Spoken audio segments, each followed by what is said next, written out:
Today we're going to talk about Escape the Pizzaplex quickly and just some of the things that I think the story adds to the overall FNAF game narrative. And I've seen a lot of comments online saying that there's no lore and this book was a huge waste of time. I actually really like this book, so I'm taking a different perspective with it. And I think there's a lot that this book adds to the lore. We're not going to be able to cover everything, but I just want to point out some of the things that I thought was important. So let's do a really quick nutshell version of the story.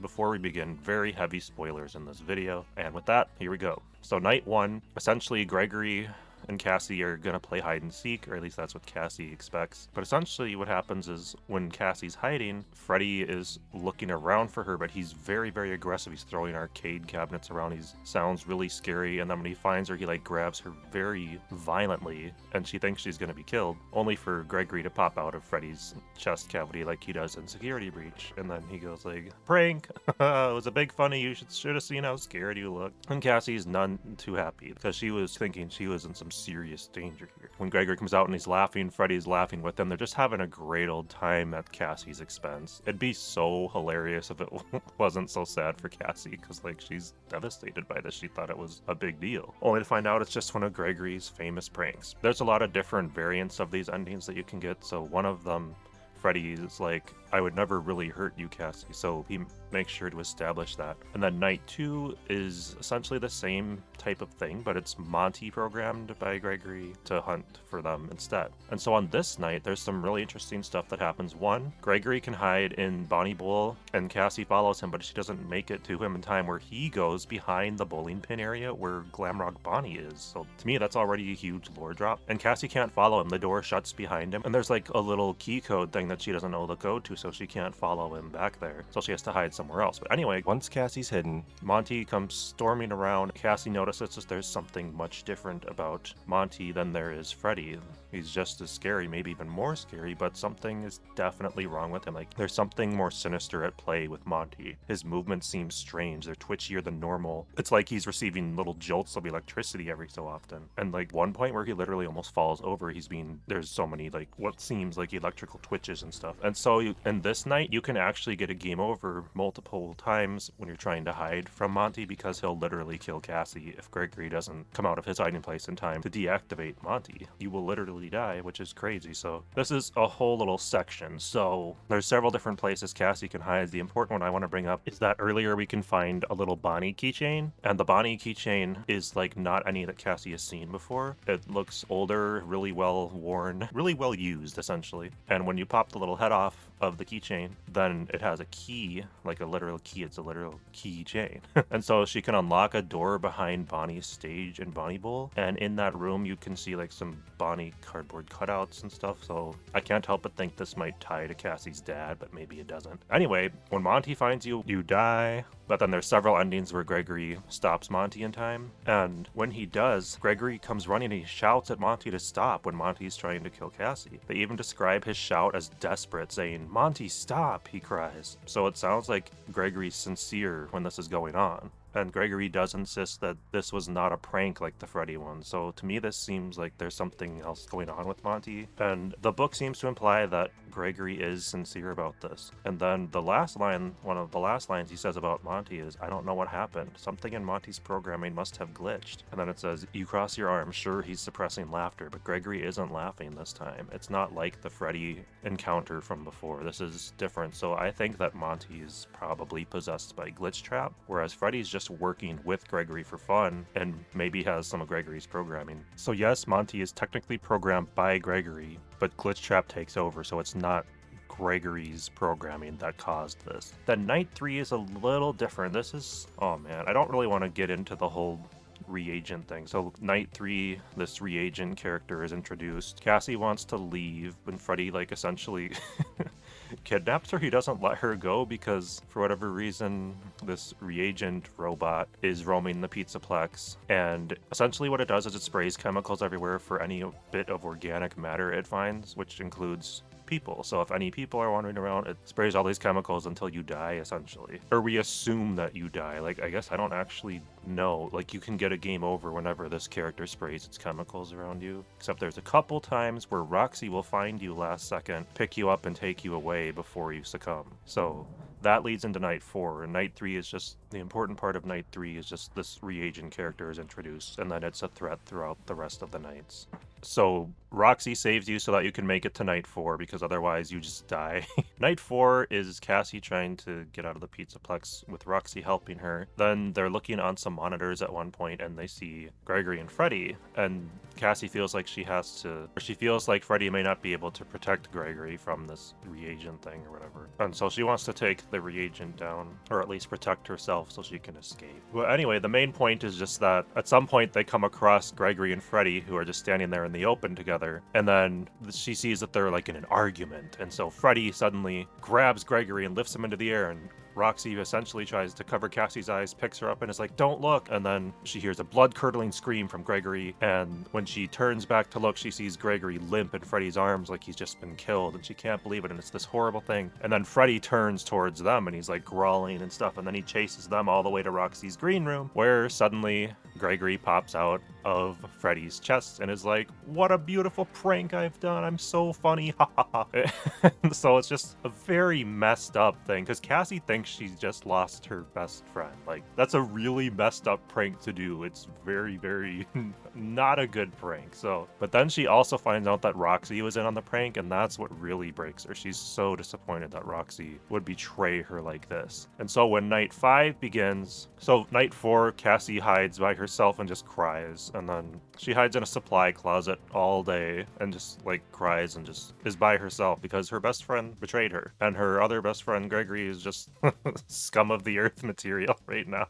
But then when she's like thinking about it, she understands Gregory's behavior, because his sense of humor has always been dark, even dangerous. And so even though she's furious with him over playing so many mean pranks, that's just how he is. But they explain that Roxy's betrayal is what really stings. It really hurts her feelings, and you never thought she would do something like that she'd do such a mean prank on you. But then she hears a knock on the door that she's hiding in, and it's Roxy, and Roxy comes over and wants to apologize because Roxy explains that Gregory's actually programmed her to have done that. One thing I thought was interesting is that Roxy can scan her programming to see if anything's changed in it. She does an internal scan and explains to Cassie that she has indeed been tampered with by Gregory. And so Gregory altered her programming so that Roxy would assist him with his prank the night before. But then she confides that something much worse has been tampered with. And so she says that Gregory's altering her programming so that Roxy will turn on Cassie and attack you.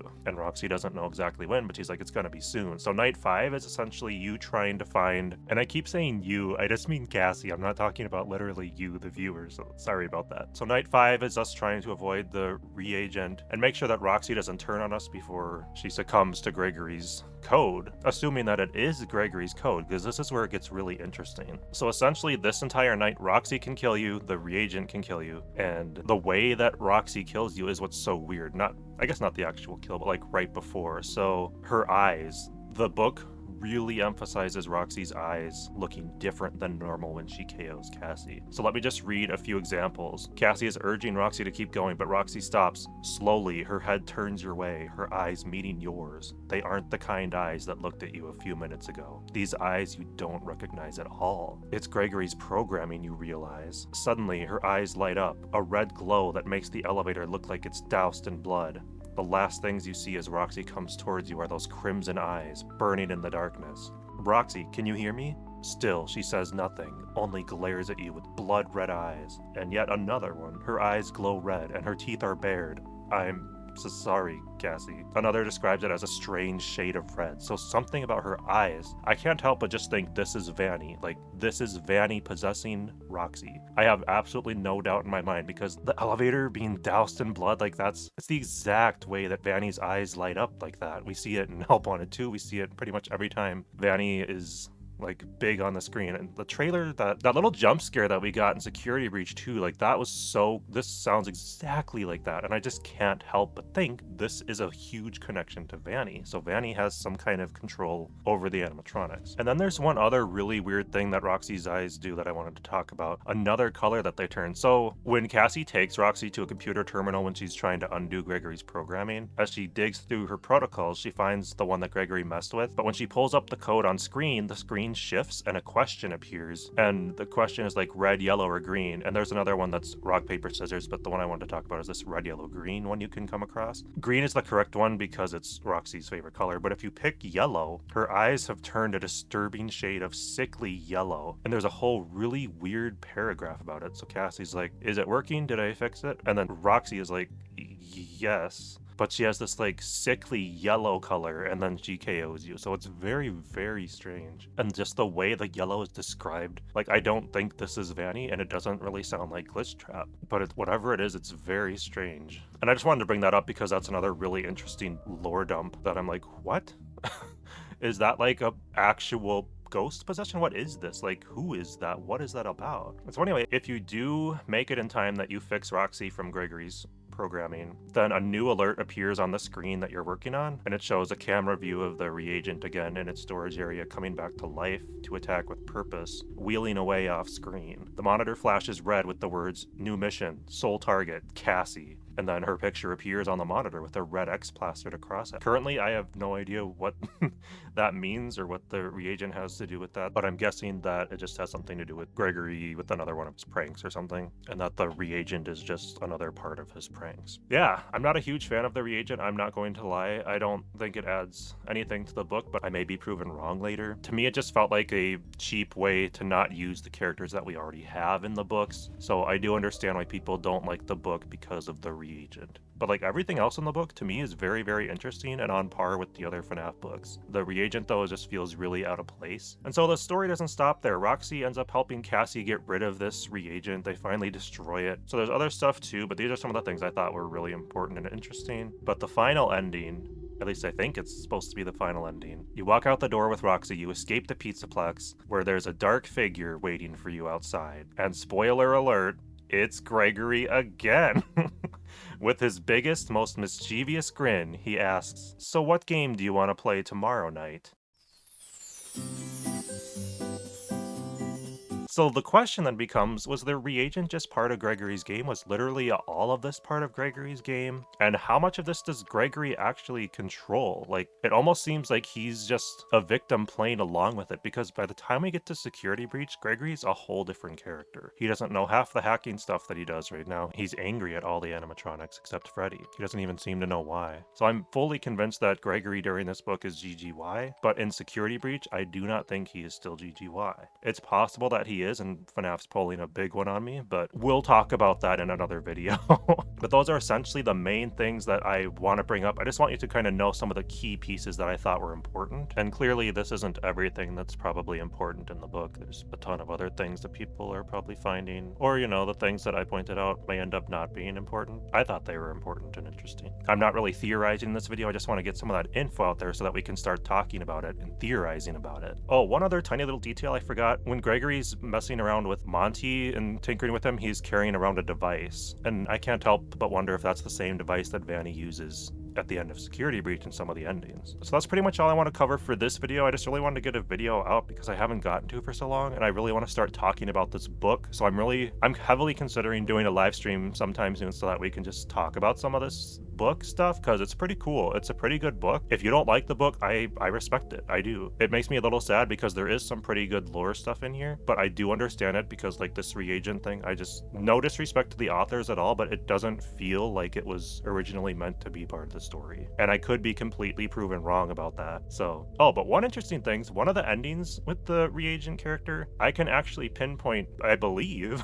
that I can pinpoint where it actually gets destroyed, and it gets destroyed right over here. And that depends on several other factors in the story if you did certain things to meet that, but this is very possibly the area where the reagent got destroyed, and that's why this area is off limits. So that's just something I thought was really cool. They're cleaning up the mess from that. So if that's canon, that's really cool. I love little details like that. For me, it still doesn't justify the character's existence. I think it would have been a way better character to have in one of the tales from the Pizzaplex stories as its own thing, when there's already so many characters that people have been screaming for more of. We have so little of Vanny and some of these other Pizzaplex characters. It would have been really cool to see some of those characters instead of this reagent thing. So like, I feel like the reagent would have been cool in its own story, but not necessarily in the game book story, you know what I mean? Like, this is directly tied to Security Breach. I think it would have been a lot more fun to see characters from Security Breach show up here. Glamrock Chica, Glamrock Chica, please.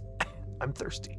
But that being said, the rest of the book I really enjoyed. It kind of made me sad that Gregory is a little but but it's understandable because I really don't think that's regular Gregory. Gregory does have a dark side to him and he makes Cassie the butt of his jokes, but I don't think that's always been Gregory. I think this, like the Gregory that we see at the end of Security Breach, talking with Freddy about how he's worried that more people are going to go missing, that's real Gregory. So I do think this is just external forces taking advantage of his already dark nature. But that's all I've got. I hope to see you in the comments. I hope we can discuss this. I really like this book. I want to talk about it with people. And if you don't like the book, you know, feel free to tell me that you don't like the book and tell me what you don't like about it, because that's fine. That's how FNAF works. People aren't going to like everything about FNAF. And it's more fun if we can all just get along. Like, if you don't like something, I'm fine with that. I don't like everything in FNAF either. There's always going to be some elements of FNAF that not everyone agrees with or likes, and that's fine. That's part of the fun. We're learning together. We're going through the story together, and there's always going to be the ups and downs of the story, and that's okay. So again, thank you everybody. Talk to you later.